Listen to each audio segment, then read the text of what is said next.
Fox or something like that?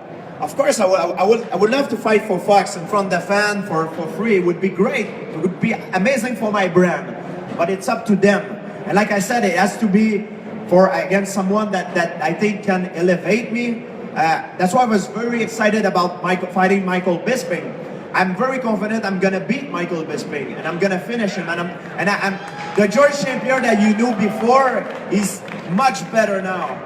If you ask all my training partner, everybody, I have time to tune up a lot of things, and that's why I was so excited.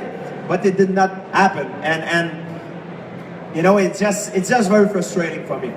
I had read some stuff regarding that whole thing that they have to reintroduce you to the general public because of some of the stars right now that the UFC has. But I mean, I live in the Toronto region. You know what the number one question I get from mixed martial arts fans is all the time that have never met me before? The number one question I always get, it doesn't matter if I'm pumping gas at a gas station, if I'm buying milk at a grocery store, if I'm jogging around my neighborhood, if I'm taking my son to a soccer game or something like that. The number one question people ask me all the time is, what's going on with George St-Pierre? That's the thing, like I just said, what I'm doing right now is I'm trying to also change the game. It's people that are familiar with hockey, baseball. Back in the day, when you have guys in the 70s, 80s,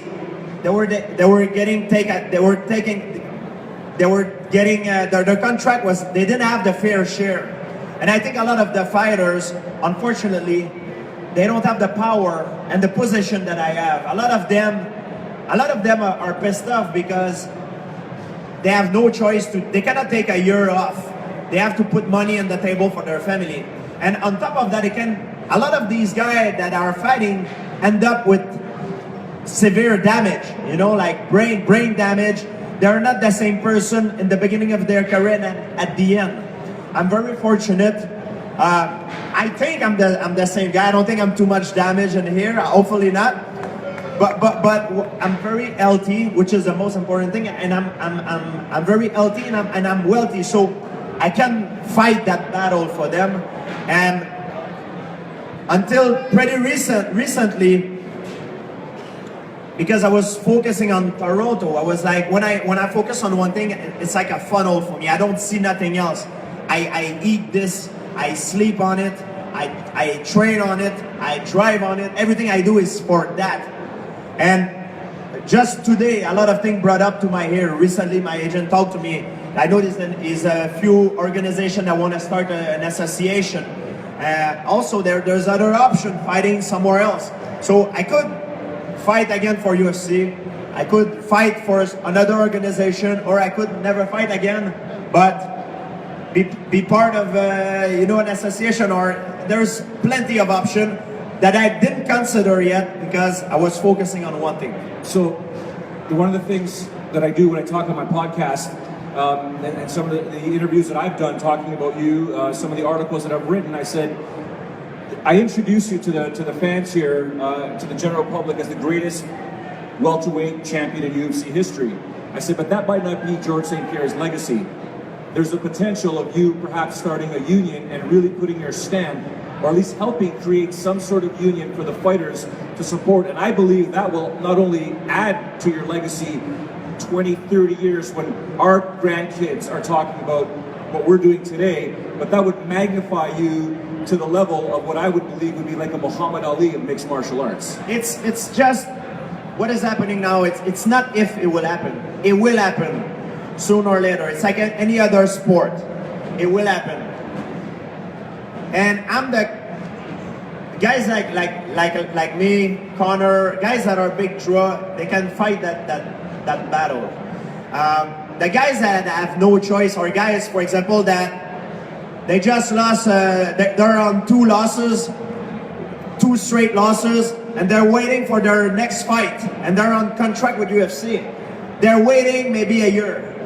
And then after a year, they receive a phone call. They're like, "Oh, finally, we don't need you. You're out of UFC."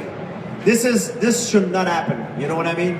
Because these poor guys, they need money. And I'm just giving you one example of things that are very frustrating for a fighter. Because I've been on the other side. Now I'm doing very well for myself.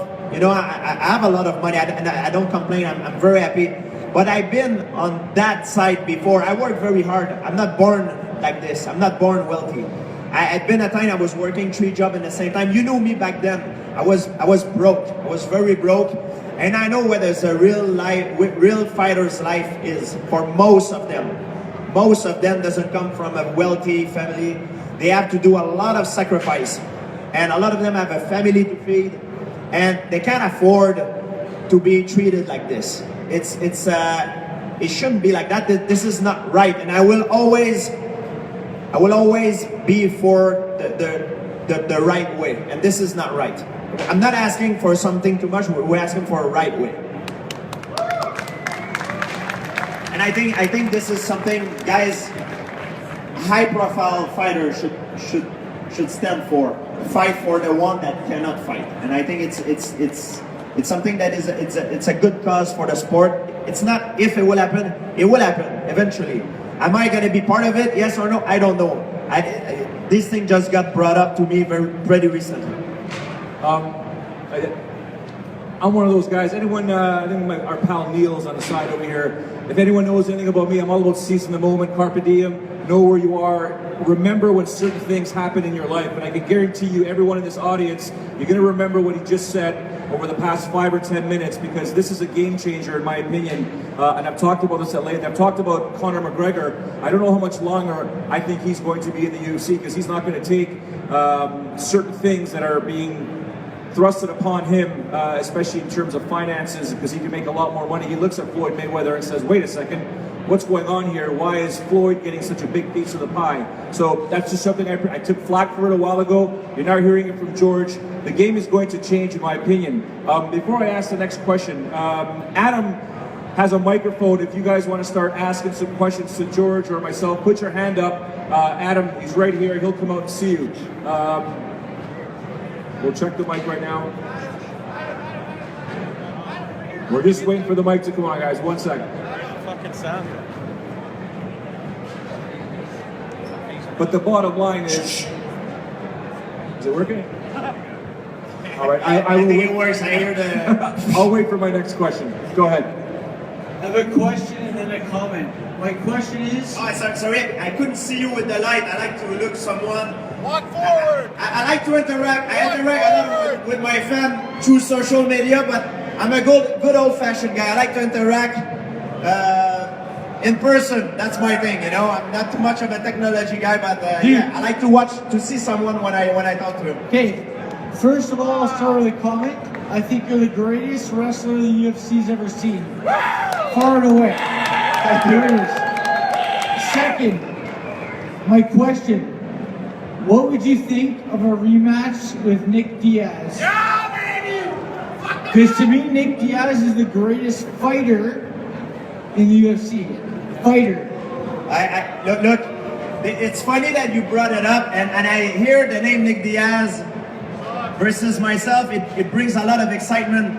When I met Dana White a few weeks ago, we were talking about potential opponent, and the name that was coming back was Nick Diaz and Michael, and then one guy that was with us, he mentioned Michael Bisping, and we both got very excited. So of course I would be very excited to fight Nick Diaz.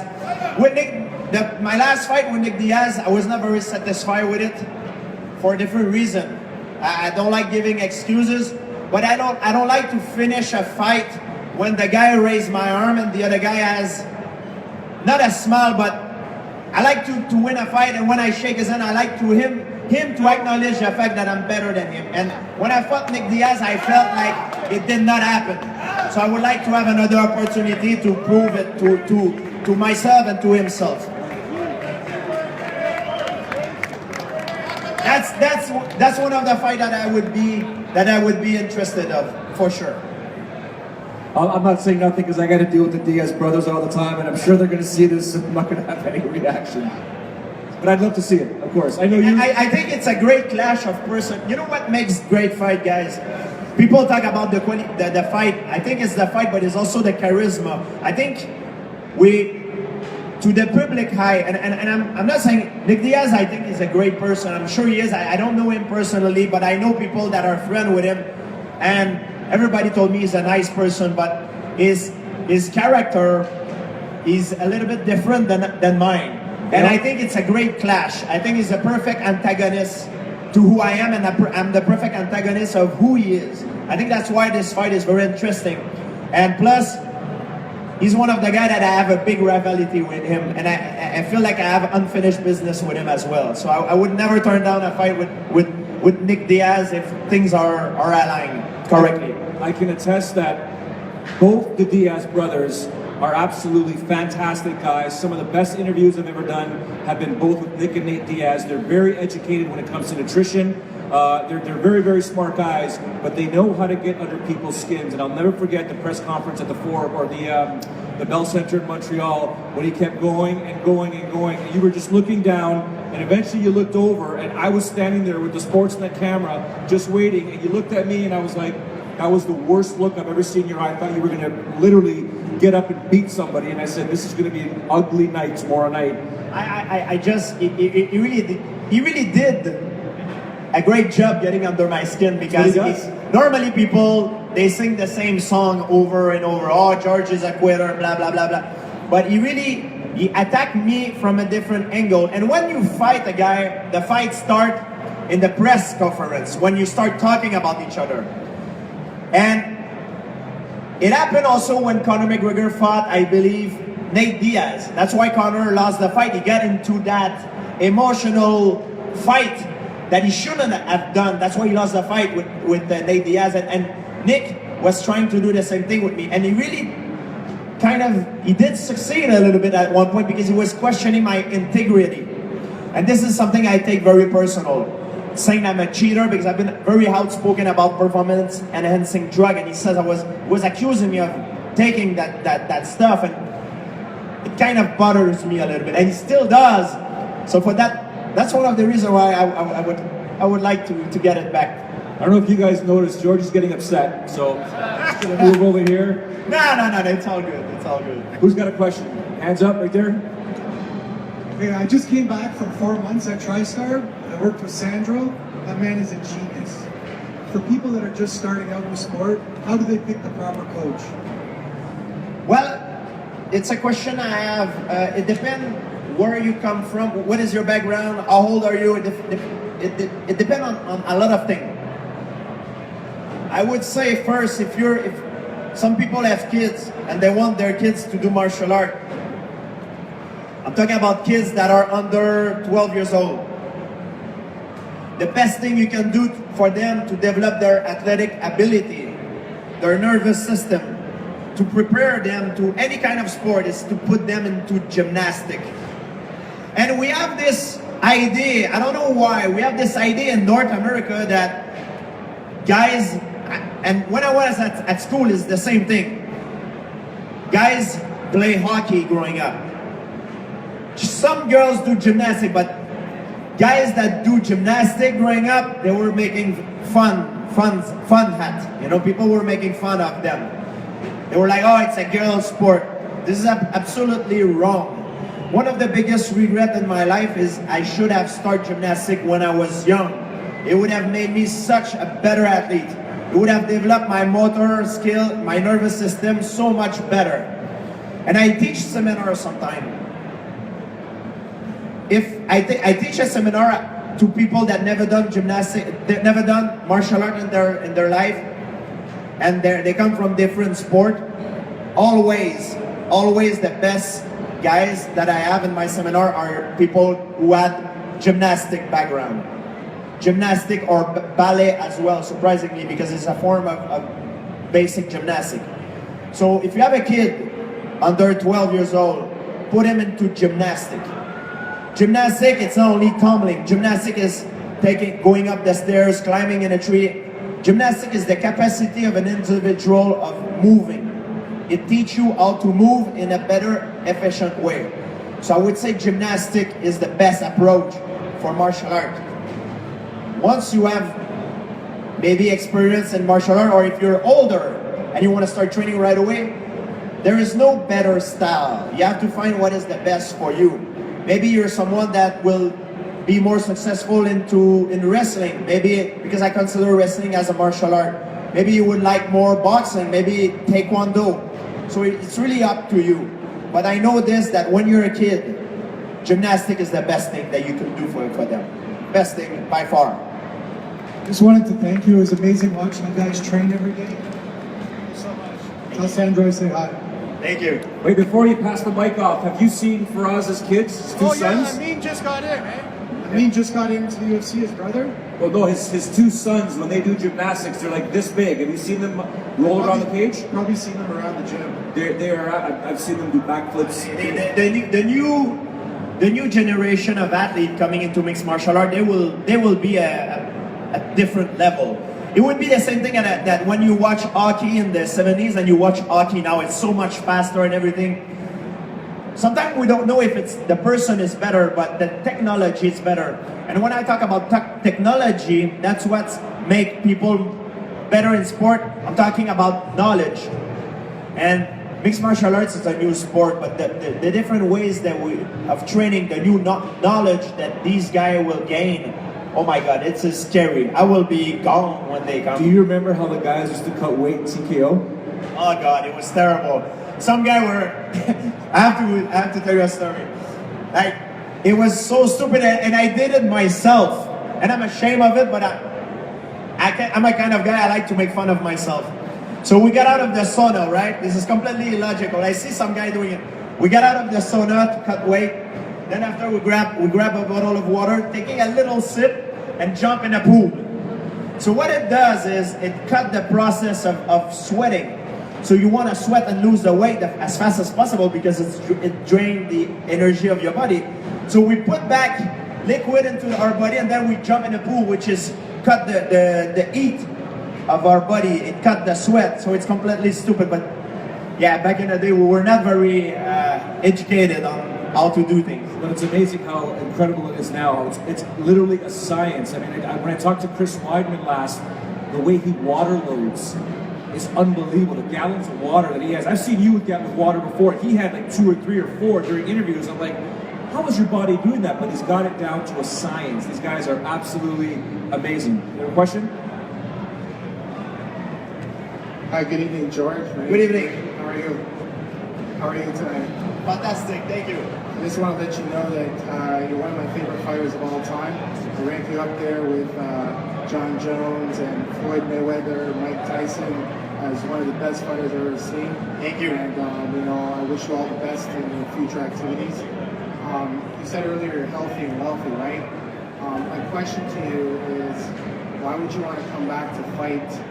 Do you feel you have anything else to prove? Because I feel you have nothing else to prove. I mean, your record speaks for itself.